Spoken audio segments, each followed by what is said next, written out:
ओम नमः शिवाय।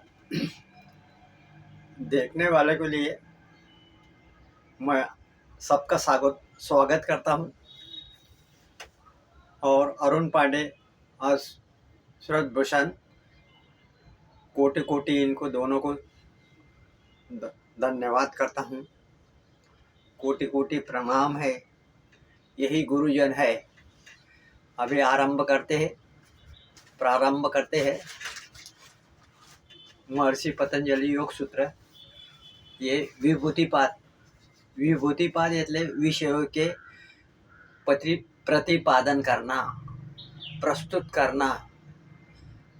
प्रत्यय मतलब प्रत्यक्ष प्रस्तुत करते हैं। इसका लिखा है शक्ति, समृद्धि और वैभव के संबंध में।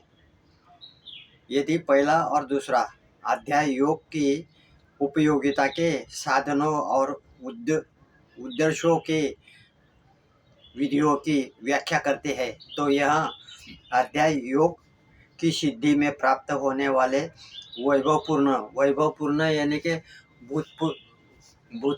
भूतपूर्व जो देखे गए, क्या देखे गए? 5 कर्मेंद्रिय, 5 ज्ञानेंद्रिय, इससे जो पूर्वत, शाश्वत और सामान्य तो दृष्टि, ये सांख्य दर्शन का है। पूर्वत यानी कि जो देखा गया मतलब जाना गया, वैभवपूर्ण गुणों की व्याख्या करता है।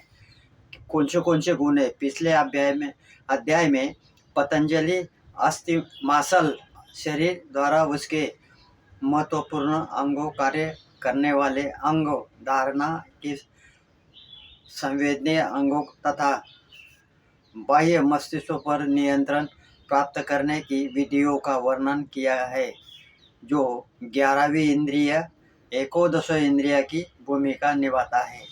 मतलब जो पूर्व जो देखा गया, ये 11 इंद्रिय जो है हर पुरुष में होते हैं। ऐसा नहीं है कि एक के लिए, नहीं, हर पुरुष में होता है। मन, जैसे प्रकृति पुरुष बोला तो 2 हो गए, तो प्रकृति में तो 3 गुण है ही नहीं। और वो विद्या को दिया, विद्या है ना, महत है ना कि बुद्धि को दिया, तो बुद्धि ने क्या किया? मन को दे दिया। मन सबके पास है, दिखता नहीं लेकिन है, मन है सबके पास। तो मन को दिया, तो मन ने क्या किया? 5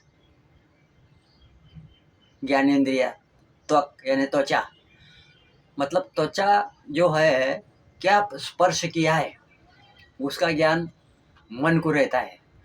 बुद्धि है ना, बुद्धि ये 11 है टोटल, उसको रहता है त्वचा। त्वक यानी कि त्वचा। स्तोत्र यानी कि कान से जो सुना गया वो मन के पास जमा रहता है, मन के पास ही रहता है सब।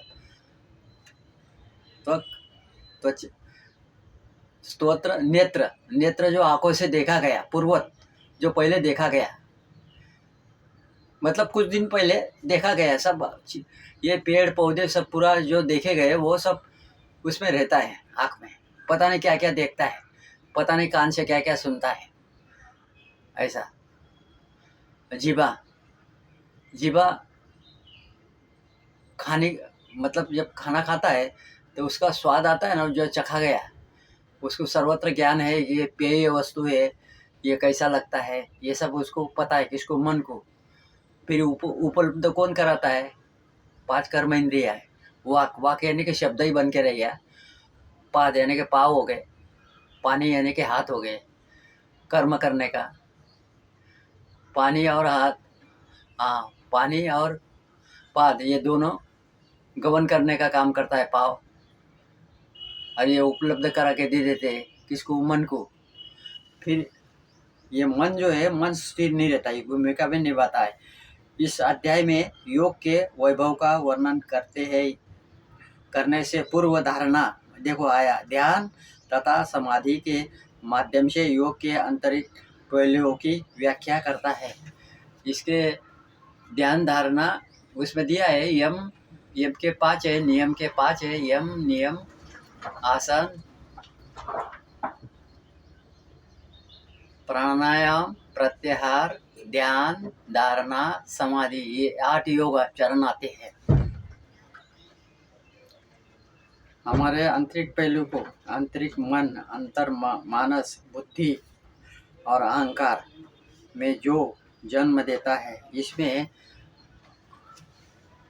अहंकार जन्म लेता है